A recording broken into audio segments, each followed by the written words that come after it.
Petrobras reapresentou nesta noite pedido de retomada do processo de licenciamento da perfuração do poço na bacia da Foz do Amazonas. É pesquisa apenas ainda, tá? Não se trata de exploração.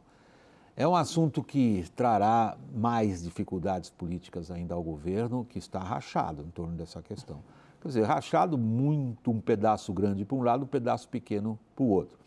A ameaça, porém, que paira sobre a Petrobras tem a ver com petrolíferas que compraram lotes de exploração na bacia da Foz do Amazonas, nessa região que você acompanha aí pelo nosso mapa. É chamada margem equatorial. Essas empresas que compraram lotes, elas julgam-se indenizáveis, passíveis de receber indenização, caso a pesquisa seja mesmo vetada pelo IBAMA. O tema foi tratado na reunião sobre esse tema no Palácio do Planalto na última terça-feira.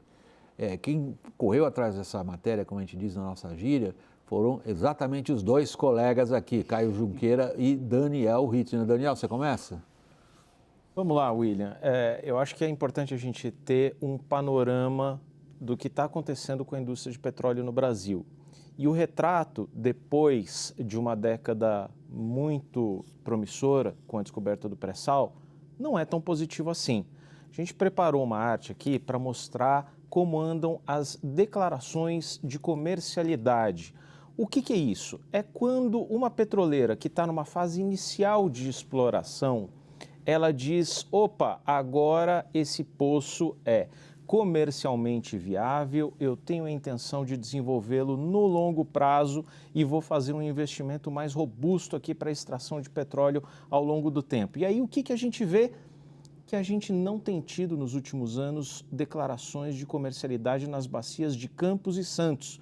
E eu destaco essas duas bacias porque elas são as mais produtivas do país, onde está localizado o pré-sal brasileiro. Veja que a última grande declaração relevante de comercialidade foi no campo de Bacalhau, em 2019, que hoje é operado pela norueguesa Equinor. Ali vamos ter até 220 mil barris por dia de óleo, que é uma quantidade significativa, e não vemos uma renovação desses campos. Ou seja, o pré-sal não está performando, como diz a indústria, como era o esperado antigamente. Isso reforça no governo a ala que diz é preciso olhar para uma nova fronteira exploratória. E essa nova fronteira é justamente a margem equatorial, que são aquelas cinco bacias que você mencionou, William, no mapa de um pouco mais cedo aqui. Bom, eu vou colocar essa questão das indenizações bilionárias, né? O que acontece? E o Daniel me corrige se eu estiver errado. Todas essas companhias vitoriosas, na 11ª rodada em 2013, elas assinaram um contrato de exploração daquela área. E estamos falando em 10 anos já. E isso pode ser revisto se elas não puderem explorar, porque elas deslocaram a equipe, deslocaram... Sim. O cálculo só da Petrobras é de 500 milhões desde dezembro para este poço especificamente, 3,7 milhões por dia. Essa informação oficial até. Que ainda é um posto de pesquisa, certo? Isso, só desse posto. Aí, como isso pode evoluir? Eu vou tratar apenas de Petrobras. A Petrobras pagou o bônus de assinatura de todos os blocos da margem equatorial inteira, 400 milhões de reais. E a multa estimada pelo não cumprimento do programa da margem equatorial, 3,7 bi. Né? Esses dados oficiais. Ou seja, isso a gente está falando só de Petrobras, mas tem as outras empresas também. E o governo, né, a ala que é favorável à exploração, está colocando também, além dessa questão que o Daniel coloca... Da declaração de comercialidade, ou seja, a capacidade que as empresas terão de ganhar dinheiro com aquilo? Isso, e o risco até de uma judicialização, de ter um custo elevado para a União, caso não haja possibilidade de exploração por ali. O Daniel está me pedindo a palavra. O Caio detalhou o que pode acontecer com a Petrobras. Eu queria dar o panorama mais amplo, porque não é só a Petrobras. Os blocos da margem equatorial, que são essas 5 bacias, foram licitados pela Agência Nacional do Petróleo basicamente em 2013, 11ª rodada de concessões. Nessas 5 bacias foram leiloadas 56 áreas e as petroleiras pagaram por essas áreas 2 bilhões de reais em valores da época. Hoje, para arredondar, 3 bilhões e meio. Na época, a gente tem uma guerra ali de versões. O que diz Marina Silva e o Ministério do Meio Ambiente? Uma portaria interministerial já determinava na época que era preciso fazer avaliação ambiental da bacia da área sedimentar. Isso significa olhar não individualmente para um bloco de petróleo, mas para toda a área e dizer: aqui pode, ali não pode, aqui tem mais vantagens, ali tem menos, então decidir em conjunto. O que diz o Ministério de Minas e Energia? É verdade que havia portaria interministerial, mas um documento já previsto na época dispensava as petroleiras de fazerem essa avaliação, de passarem por essa avaliação do IBAMA na existência justamente dessa declaração.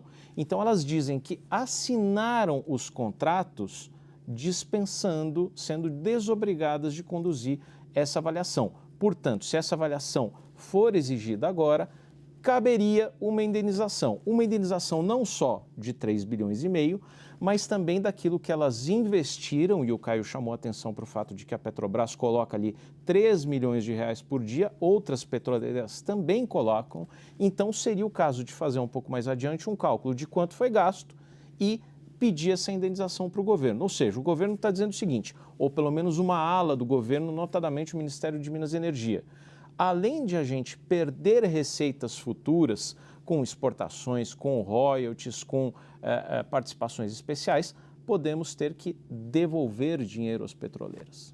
Como é que dentro do governo agora, e o noticiário foi dominado nas últimas horas, às vezes até um pouco de maneira superficial, mas o fundo dele, o substrato dele, ele é relevante.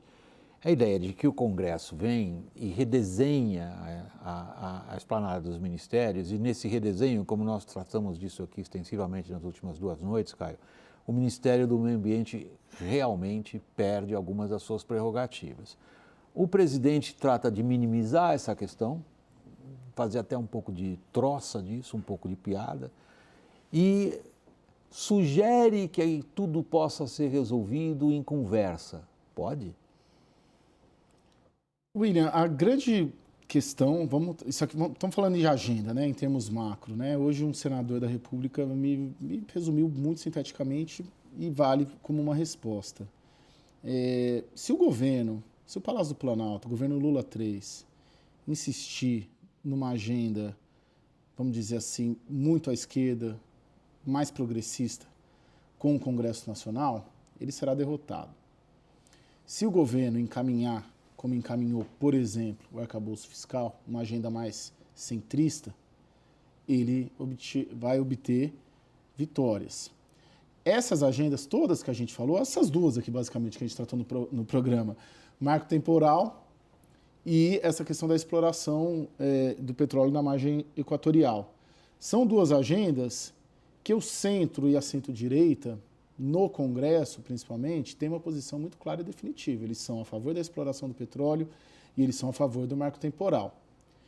E a esquerda do governo, os setores mais à esquerda, são contrários. Logo, a gente pode prever que, em se tratando de Brasília, em se tratando de poder legislativo e de relação de poder legislativo com o poder executivo, a maioria tende a prevalecer. Não estou falando de judiciário, né? Estou falando só dessas agendas. E há já quem no governo avalie que esses setores, quem defender muito entusiasticamente e não aceitar a derrota em agendas como essa, vai pedir o chapéu e cair fora. Pedir o chapéu, cair fora, eles estão falando da Marina. Exatamente. Daniel, para encerrar. Essa discussão ainda vai durar um bom tempinho, mas minha aposta é que Marina Silva não arreda pé, não volta atrás e traçou uma linha no chão da qual ela não passa.